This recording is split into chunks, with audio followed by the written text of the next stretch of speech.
how I turned this into this. Hi, I'm Carrie, and this is so darned fun.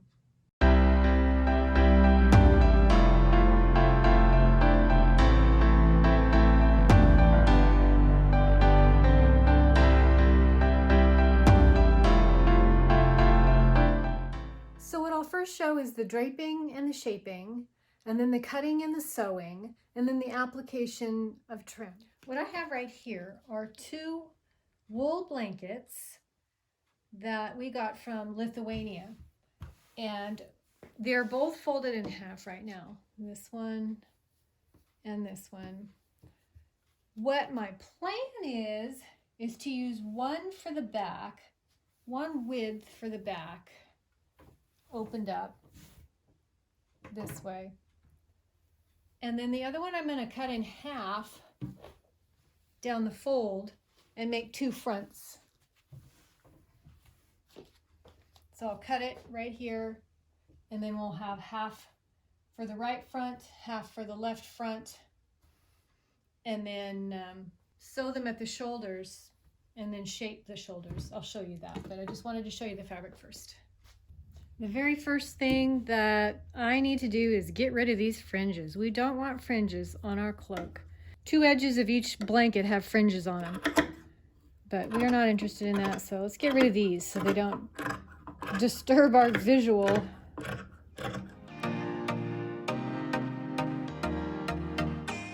These are nice blankets. If I was going to keep it as a blanket, I'd keep that fringe on. But this blanket is going to turn itself into a cloak. There we go. Now cutting that fold so we get the 2 halves of the front.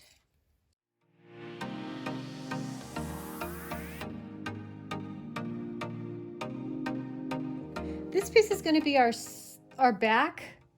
This pin designates the center of the back. Now we're not going to be using all of this to the sides. We're going to taper that for shoulders. So we're going to have some width that's cut off the edge.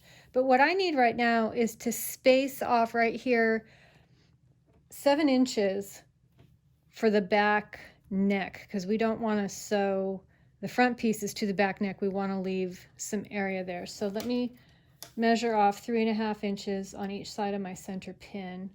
And I'm just going to put a couple other pins just for markers.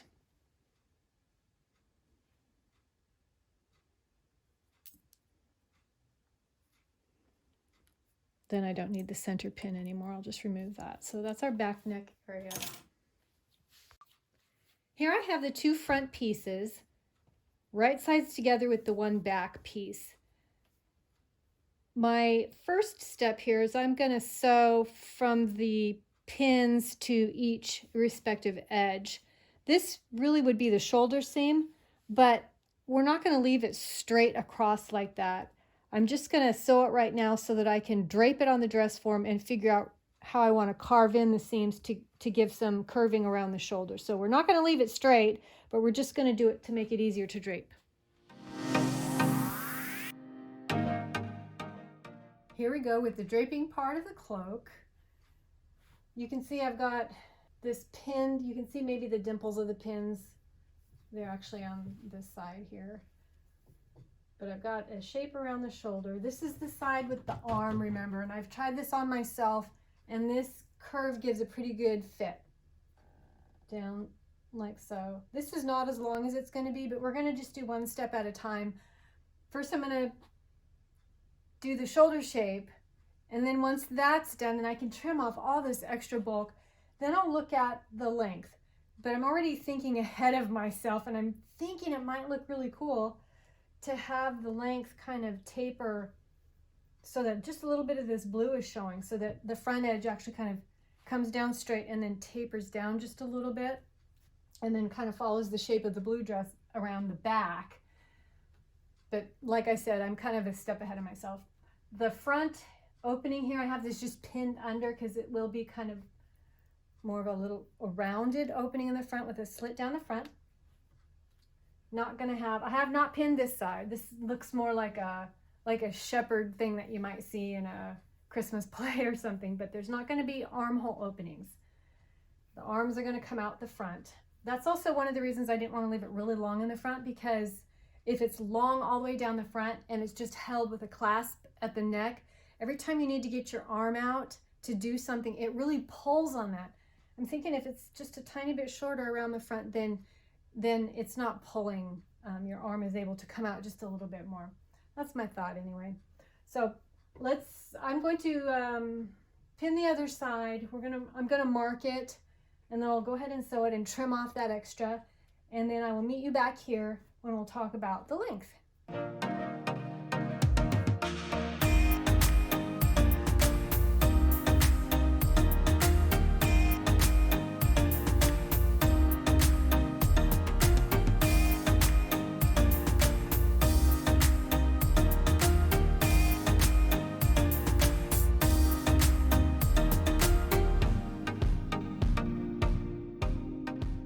I opted on a straight across the bottom hem instead of one curved.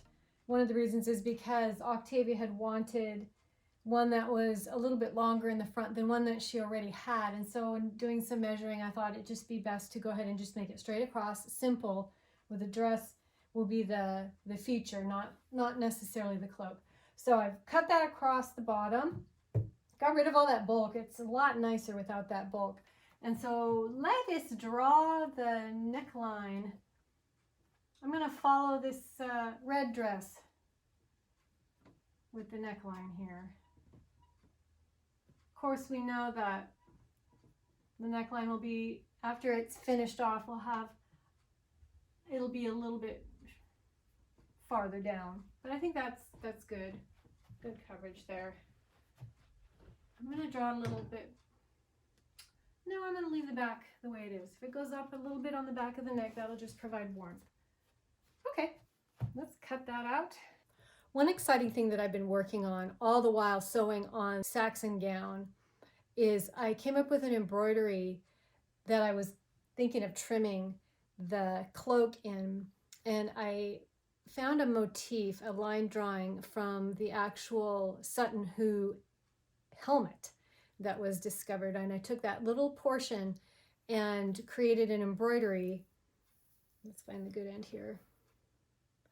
That I've been embroidering by machine, not hand, on this piece of linen.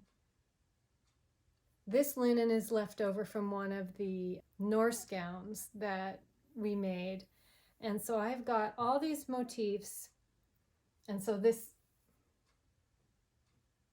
cloak will be trimmed in this lovely border. So what I have to do now, when you embroider, there's a lot of stitches that go across the top of the design that have to be trimmed off, plus any basting stitches to hold it in the hoop. I had a small clip, maybe I'll show it here so that you can see what the process is. Here's a messy one. I have to trim away all these basting around the edges, and there's these what they're called jump stitches that go across the top, many on each one, that I need to trim away to neaten it up. So I've got almost 6 yards of this that I'm going to clean up and then press the edges in to make a nice trim, and then we'll figure out how to put it on our cloak. I've been working on pressing the edges of this embroidered strip so that it's about 1.5 inches wide, and I've decided that on one edge I want to place this ribbon, the silk ribbon, which I've cut in half from its original width. But in order to get it, let me back up because I want it to just stick out on one side. But in order to get the right placement, I need 1/4 inch drawn on here so that I can baste this on like this. And then when this is folded back, that will peek out 1/4 inch. So I've got my chalk and my ruler, and I will continue to draw this line. I've got probably 5.5 yards of this trim. this embroidered trim. By the way, this chalk is disappearing chalk with heat, so when I press it, the chalk will disappear. Wouldn't Modwynn have loved to have something like this in her day for all those markings and stuff that she made on all the stuff she embroidered? We really have it good nowadays, don't we? I've got the trim upside down on the inside of the cloak, and then I'll flip it to the outside when it's sewn on, and it will trim off the edges very nicely.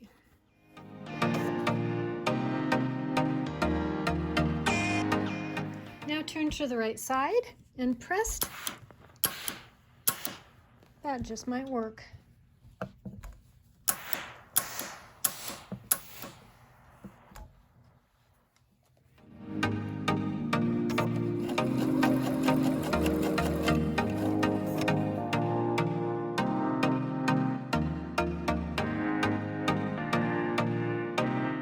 Oh my goodness.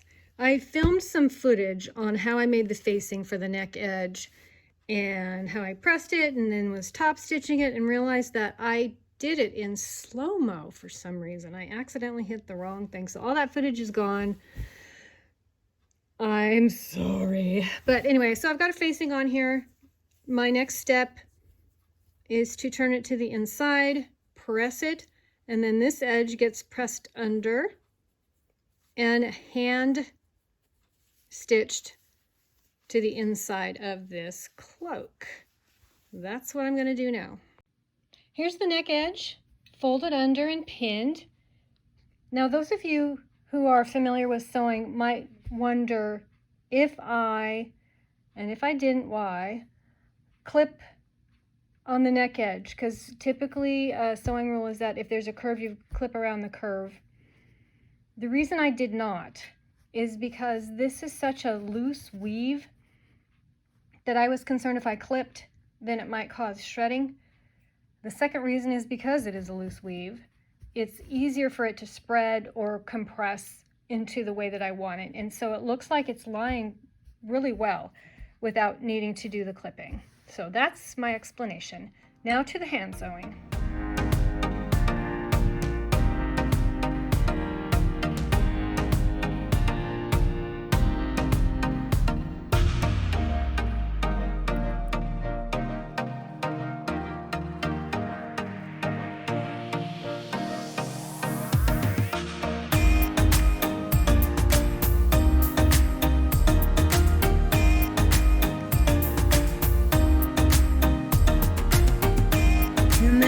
Folks, that's how we finish up the cloak. I want to thank you for joining me for this journey. Keep watching. I've got a slideshow for you of Octavia trying on this outfit. And as always, I thank you for watching, and click like and subscribe. See you next time.